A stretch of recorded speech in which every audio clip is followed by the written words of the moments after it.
Hello po, sa video po na to is pag-aaralan natin kung paano gamitin ang eyedropper tool sa PowerPoint.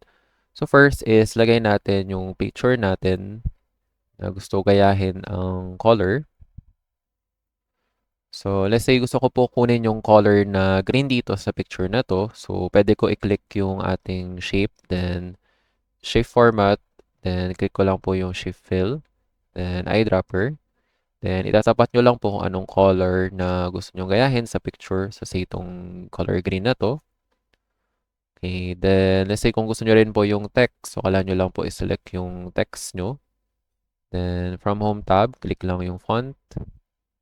And then click natin yung font color, eyedropper, and then select lang natin yung color na gusto natin. So say itong orange. So makita natin, nakuha natin yung color gamit ng eyedropper tool po. So yun lang po yun sa video na to.